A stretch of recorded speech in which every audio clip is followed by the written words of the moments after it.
ഈ ഭൂമിയിൽ ജനിച്ചു വീഴുന്ന ഓരോ മനുഷ്യന്റെയും ഉള്ളിൽ പുറത്തു കാണിക്കാത്ത ഒരുപാട് മുറിവുകളുണ്ട്. ആരോടും പറയാനാവാത്ത സങ്കടങ്ങളും പങ്കുവയ്ക്കാൻ കഴിയാത്ത ഏകാന്തതകളും പ്രതീക്ഷകൾ തകർന്നതിൻ്റെ വേദനകളും നമ്മളിൽ പലരും നെഞ്ചിലേറ്റി നടക്കുന്നുണ്ട്. ആ മുറിവുകൾക്കുള്ള മരുന്ന് പലപ്പോഴും നമ്മൾ പുറമേ അന്വേഷിച്ച് നടക്കാറാണ് പതിവ്. പണത്തിൽ, പ്രശസ്തിയിൽ അല്ലെങ്കിൽ മറ്റു മനുഷ്യരിൽ നമ്മൾ ആശ്വാസം കണ്ടെത്താൻ ശ്രമിക്കുന്നു. എന്നാൽ യഥാർത്ഥ മരുന്ന് നമ്മുടെ ഉള്ളിൽ തന്നെയാണെന്ന് നമ്മൾ പലപ്പോഴും തിരിച്ചറിയുന്നില്ല. ചരിത്രത്തിലേക്ക് തിരിഞ്ഞു നോക്കിയാൽ മനുഷ്യന്റെ മനസ്സിനെ ഇത്രത്തോളം ആഴത്തിൽ സ്പർശിച്ച, മനസ്സിലാക്കിയ മറ്റൊരു ഗുരുവില്ല എന്ന് തന്നെ പറയാം. അതാണ് സാക്ഷാൽ ശ്രീബുദ്ധൻ. മനുഷ്യന്റെ ഉള്ളിലെ ഇരുട്ടിനെ വെളിച്ചമാക്കി മാറ്റിയ അതുല്യനായ വഴികാട്ടി. ലോകത്തിലെ ഏറ്റവും വലിയ തത്വചിന്തകൾ പലപ്പോഴും സാധാരണക്കാർക്ക് മനസ്സിലാക്കാൻ വളരെ ബുദ്ധിമുട്ടാണ്. അതുകൊണ്ടാണ് ശ്രീബുദ്ധൻ തൻ്റെ ശിഷ്യന്മാർക്കും തന്നെ തേടിയെത്തുന്ന സാധാരണക്കാർക്കും വലിയ വലിയ സിദ്ധാന്തങ്ങൾ പറഞ്ഞുകൊടുക്കുന്നതിനു പകരം വളരെ ലളിതമായ ചെറിയ കഥകൾ പറഞ്ഞുകൊടുത്തത്. എന്തുകൊണ്ടാണ് അദ്ദേഹം തൻ്റെ ആശയങ്ങൾ പകരാൻ കഥകൾ തിരഞ്ഞെടുത്തത്? അതിനുള്ള കാരണം വളരെ ലളിതമാണ്. ഒരു വലിയ തത്വചിന്തയോ സിദ്ധാന്തമോ ഒരുപക്ഷെ നിങ്ങളുടെ തലച്ചോറിനെ സ്വാധീനിച്ചേക്കാം. ബുദ്ധി കൊണ്ട് നിങ്ങളത് മനസ്സിലാക്കിയേക്കാം. എന്നാൽ കാലക്രമേണ നിങ്ങളത് മറന്നുപോകും. പക്ഷേ ഒരു കഥ അങ്ങനെയല്ല. ഒരു കഥ നേരിട്ട് തലച്ചോറിലേക്കല്ല കടന്നു ചെല്ലുന്നത്, മറിച്ച് അത് മനുഷ്യന്റെ ഹൃദയത്തിലേക്കാണ് ഇറങ്ങിച്ചെല്ലുന്നത്. ഒരു കഥ ഹൃദയത്തിൽ പ്രവേശിച്ചു കഴിഞ്ഞാൽ പിന്നെ അത് അവിടെ കിടന്ന് വളരും, നിങ്ങളുടെ ചിന്തകളെ മാറ്റും, ആ മനുഷ്യനെ തന്നെ ഒരു പുതിയ വ്യക്തിയാക്കി മാറ്റും. ബുദ്ധന്റെ ഓരോ കഥയും കേവലം സമയം പോക്കിനോ വിനോദത്തിനോ വേണ്ടിയുള്ളതായിരുന്നില്ല, മറിച്ച് മനുഷ്യന്റെ കാഴ്ചപ്പാടിനെ വേരോടെ മാറ്റാൻ ശക്തിയുള്ള ആഴത്തിലുള്ള സത്യങ്ങളുടെ പ്രതിഫലനങ്ങളായിരുന്നു അവ. ഒരൊറ്റ കഥ മതി ഒരു മനുഷ്യന്റെ ജീവിതം പൂർണ്ണമായും മാറിമറിയാൻ. അത്തരത്തിൽ നിങ്ങളുടെ ജീവിതത്തെയും ചിന്തകളെയും മാറ്റിമറിക്കാൻ പോകുന്ന ലോകപ്രശസ്തമായ ബുദ്ധകഥകളാണ് നാം ഇന്ന് കേൾക്കാൻ പോകുന്നത്. ഇതിൽ ഒന്നാമത്തെ കഥ ഒരു കടുകുമണിയുടെ കഥയാണ്.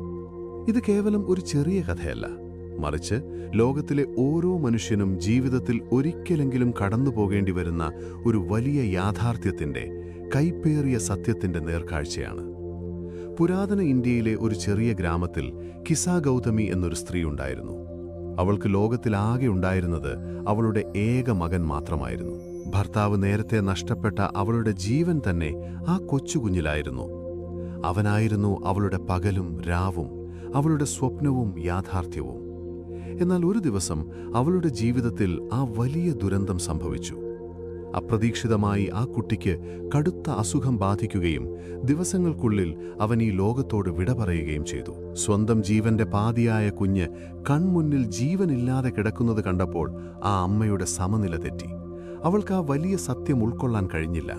തന്റെ മകൻ മരിച്ചുപോയെന്ന് വിശ്വസിക്കാൻ അവളുടെ മാതൃഹൃദയം തയ്യാറായിരുന്നില്ല. മരിച്ചുപോയ തന്റെ കുഞ്ഞിന്റെ ചേതനയറ്റ ശരീരം നെഞ്ചോട് ചേർത്ത് പിടിച്ച് അവൾ ആ ഗ്രാമത്തിലെ ഓരോ വീടുകളിലേക്കും ഭ്രാന്തിയെപ്പോലെ ഓടി നടന്നു. കരഞ്ഞുകൊണ്ട് അവൾ എല്ലാവരോടും ചോദിച്ചു, "എന്റെ കുഞ്ഞിന് എന്തു പറ്റി? ദയവായി ആരെങ്കിലും എന്റെ കുഞ്ഞിന് എന്തെങ്കിലും മരുന്ന് നൽകൂ. അവനെ എങ്ങനെയെങ്കിലും ഒന്ന് എഴുന്നേൽപ്പിക്കൂ." ഗ്രാമവാസികൾ അവളെ വലിയ സഹതാപത്തോടെ നോക്കി. ചിലർ പരസ്പരം പറഞ്ഞു, "പാവം, ഇവൾക്ക് ഭ്രാന്ത് പിടിച്ചിരിക്കുന്നു. മരിച്ച കുഞ്ഞിന് എങ്ങനെയാണ് മരുന്ന് നൽകുക? ജീവൻ പോയാൽ പിന്നെ തിരികെ കിട്ടില്ലെന്ന് ഇവൾക്കെന്താ മനസ്സിലാവാത്തത്?" എന്നാൽ ആ അമ്മയുടെ ഹൃദയം അതൊന്നും കേൾക്കാൻ തയ്യാറായിരുന്നില്ല. അവളുടെ ഉള്ളുരുകിയുള്ള കരച്ചിൽ കണ്ടു നിൽക്കാൻ കഴിയാതെ ഗ്രാമത്തിലെ പ്രായമായ ഒരാൾ അവളോട് പറഞ്ഞു, "ഗൗതമി, നിന്റെ കുഞ്ഞിന് ജീവൻ തിരികെ നൽകാൻ കഴിയുന്ന ഒരു വൈദ്യനും ഈ ലോകത്തിലില്ല. എന്നാൽ ഈ ഗ്രാമത്തിന്റെ അതിർത്തിയിൽ ഒരു വലിയ ബോധിവൃക്ഷത്തിന്റെ ചുവട്ടിൽ ശാന്തനായി ധ്യാനിച്ചിരിക്കുന്ന ഒരാളുണ്ട്, സാക്ഷാൽ ശ്രീബുദ്ധൻ. ഒരുപക്ഷേ അദ്ദേഹത്തിന് നിന്നെ സഹായിക്കാൻ കഴിഞ്ഞേക്കും. നീ നിന്റെ കുഞ്ഞുമായി അദ്ദേഹത്തിന്റെ അടുത്തേക്ക് പോകൂ." ഇത് കേട്ടപാടെ ഗൗതമി തന്റെ കുഞ്ഞിനെയും കൊണ്ട് ബുദ്ധന്റെ അടുത്തേക്ക് ഒറ്റയോട്ടമായിരുന്നു. വിയർപ്പിൽ കുളിച്ച് പൊടി പിടിച്ച വസ്ത്രങ്ങളോടെ കണ്ണീരൊലിപ്പിച്ചുകൊണ്ട് അവൾ ബുദ്ധന്റെ കാൽക്കൽ വീണു. "എന്റെ കുഞ്ഞിന് ജീവൻ തിരികെ നൽകണം പ്രഭോ. അങ്ങ് വിചാരിച്ചാൽ അത് സാധിക്കുമെന്ന് ഞാൻ അറിയുന്നു. ദയവായി എന്നെ സഹായിക്കണം." ഗൗതമി പൊട്ടിക്കരഞ്ഞുകൊണ്ട് പറഞ്ഞു. ബുദ്ധൻ വളരെ ശാന്തനായി ആ അമ്മയെ നോക്കി. ആ കണ്ണുകളിൽ അപാരമായ കരുണയുണ്ടായിരുന്നു. ഒട്ടും തിടുക്കമില്ലാതെ അദ്ദേഹം പതുക്കെ പറഞ്ഞു, "ഗൗതമി, നിന്റെ സങ്കടം എനിക്ക് മനസ്സിലാകുന്നുണ്ട്. നിന്റെ കുഞ്ഞിന് ഞാൻ മരുന്ന് നൽകാം." ഇത് കേട്ടതും ഗൗതമിയുടെ മുഖത്ത് വലിയൊരു പ്രത്യാശയുടെ വെളിച്ചം മിന്നിമറഞ്ഞു. കണ്ണീരിനിടയിലും അവൾ പുഞ്ചിരിച്ചു. എന്നാൽ ബുദ്ധൻ തുടർന്നു, അതിനായി നീ എനിക്കൊരു കാര്യം കൊണ്ടുവന്നു തരണം. ഒരു പിടി കടുകുമണി അതെനിക്ക് കൊണ്ടുവന്നു തരൂ. ഞാൻ നിന്റെ കുഞ്ഞിനെ രക്ഷിക്കാം. ഗൗതമി വലിയ സന്തോഷത്തോടെ പറഞ്ഞു, ഞാൻ ഇപ്പോൾ തന്നെ കൊണ്ടുവരാം പ്രഭോ. ഈ ഗ്രാമത്തിലെ ഏത് വീട്ടിൽ നിന്നാണെങ്കിലും ഞാൻ ഒരു പിടി കടുകുമണി അങ്ങേക്ക് മുന്നിലെത്തിക്കാം. ഗൗതമി വേഗത്തിൽ തിരിഞ്ഞു നടക്കാൻ തുടങ്ങിയപ്പോൾ ബുദ്ധൻ പറഞ്ഞു, നിൽക്കൂ ഗൗതമി, അതിൽ ചെറിയൊരു നിബന്ധനയുണ്ട്. ആ കടുകുമണി നീ വാങ്ങേണ്ടത് ഇതുവരെ ഒരു മരണം പോലും നടക്കാത്തൊരു വീട്ടിൽ നിന്നായിരിക്കണം. അച്ഛനോ അമ്മയോ മക്കളോ സുഹൃത്തുക്കളോ ബന്ധുക്കളോ ദാസന്മാരോ അങ്ങനെ ആരും തന്നെ ഇതുവരെ മരിച്ചിട്ടില്ലാത്ത ഒരു വീട്ടിൽ നിന്ന് മാത്രമേ നീ ഈ കടുകുമണി വാങ്ങാൻ പാടുള്ളൂ. തന്റെ കുഞ്ഞിന് ജീവൻ തിരികെ കിട്ടുമെന്ന പ്രതീക്ഷയിൽ ഗൗതമി വേഗത്തിൽ ഗ്രാമത്തിലേക്ക് ഓടി. ആദ്യത്തെ വീട്ടിൽ ചെന്ന് അവൾ ചോദിച്ചു, എനിക്കൊരു പിടി കടുകുമണി തരുമോ? ബുദ്ധൻ എന്റെ കുഞ്ഞിനെ രക്ഷിക്കാമെന്ന് പറഞ്ഞിട്ടുണ്ട്. ആ വീട്ടുകാർ സന്തോഷത്തോടെ ഒരു പിടി കടുകുമണി എടുത്തു നൽകി. അപ്പോൾ ഗൗതമി ചോദിച്ചു, ഈ വീട്ടിൽ ഇതുവരെ ആരെങ്കിലും മരിച്ചിട്ടുണ്ടോ? ആ വീട്ടുകാരൻ സങ്കടത്തോടെ പറഞ്ഞു, എന്ത് ചോദ്യമാണിത് ഗൗതമി? ഈ വീട്ടിൽ ജീവിച്ചിരിക്കുന്നവരെക്കാൾ കൂടുതൽ മരിച്ചുപോയവരാണ്. കഴിഞ്ഞ വർഷമാണ് എന്റെ പിതാവ് മരിച്ചത്. ഇവിടെ മരണം നടന്നിട്ടുണ്ട്. ഇത് കേട്ട ഗൗതമി ആ കടുകുമണി തിരികെ നൽകി അടുത്ത വീട്ടിലേക്ക് ഓടി. അവിടെയും അവൾ കടുകുമണി ചോദിച്ചു. അവർ നൽകാൻ തയ്യാറായി. എന്നാൽ അവിടെയും ഇതുവരെ ആരും മരിച്ചിട്ടില്ലേ എന്ന ചോദ്യത്തിന് ലഭിച്ച മറുപടി ഹൃദയഭേദകമായിരുന്നു. അവിടെ ഒരു അമ്മയ്ക്ക് തന്റെ പൊന്നോമനയായ മകളെ നഷ്ടപ്പെട്ടിരുന്നു. ഗൗതമി അടുത്ത വീട്ടിലേക്ക് പോയി. അവിടെ ഒരു ഭാര്യയ്ക്ക് തന്റെ പ്രിയപ്പെട്ട ഭർത്താവിനെ നഷ്ടപ്പെട്ടിരുന്നു. അങ്ങനെ ആ ഗ്രാമത്തിലെ ഓരോ വീടുകളിലും അവൾ കയറിയിറങ്ങി. പകൽ മുഴുവൻ അവൾ അലഞ്ഞു നടന്നു. എന്നാൽ മരണം സംഭവിക്കാത്ത ഒരൊറ്റ വീട് പോലും ആ ഗ്രാമത്തിലുണ്ടായിരുന്നില്ല.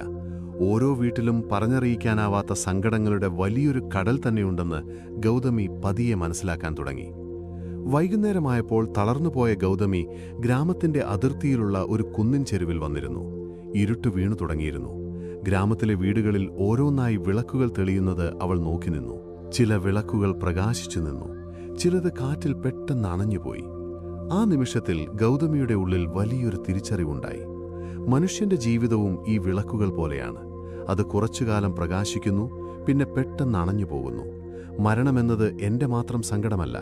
ഈ ലോകത്തിലുള്ള എല്ലാ മനുഷ്യർക്കും എന്നെങ്കിലും ഒരിക്കൽ നേരിടേണ്ടി വരുന്ന ഒരു പ്രപഞ്ച സത്യമാണ്. ഈ ലോകത്തിൽ ശാശ്വതമായി ഒന്നുമില്ല. തന്റെ കുഞ്ഞിന് മാത്രം സംഭവിച്ച ഒരു ദുരന്തമല്ല ഇതെന്നും ജനിക്കുന്ന ഏതൊരു ജീവനും മരണമുണ്ടെന്നും അവൾക്ക് ആഴത്തിൽ ബോധ്യമായി. സ്വന്തം സങ്കടത്തിന്റെ വലുപ്പം മറ്റുള്ളവരുടെ സങ്കടങ്ങൾ കണ്ടപ്പോൾ ഇല്ലാതാവുകയായിരുന്നു. അവൾ തന്റെ കുഞ്ഞിന്റെ ശരീരം കാട്ടിലെ ശ്മശാനത്തിൽ വലിയ സമാധാനത്തോടെ സംസ്കരിച്ചു. എന്നിട്ട് വളരെ ശാന്തയായി ബുദ്ധന്റെ അടുത്തേക്ക് മടങ്ങിച്ചെന്നു. ബുദ്ധൻ അവളെ നോക്കി പുഞ്ചിരിച്ചുകൊണ്ട് ചോദിച്ചു, ഗൗതമി, നിനക്ക് കടുകുമണി ലഭിച്ചോ? ഗൗതമി കൈകൂപ്പിക്കൊണ്ട് പറഞ്ഞു, ഇല്ല പ്രഭോ, എനിക്ക് കടുകുമണി ലഭിച്ചില്ല. എന്നാൽ ആ കടുകുമണി കൊണ്ട് അങ്ങ് എനിക്ക് എന്താണോ മനസ്സിലാക്കി തരാൻ ശ്രമിച്ചത്, ആ വലിയ പാഠം ഞാൻ പഠിച്ചു കഴിഞ്ഞു. മരണമെന്നത് എല്ലാവർക്കുമുള്ളതാണ്. എന്റെ സ്വാർത്ഥത കൊണ്ടാണ് ഞാൻ എൻ്റെ കുഞ്ഞിനെ മാത്രം തിരികെ ചോദിച്ചത്. ഇപ്പോൾ എൻ്റെ മനസ്സ് പൂർണ്ണമായും ശാന്തമാണ്.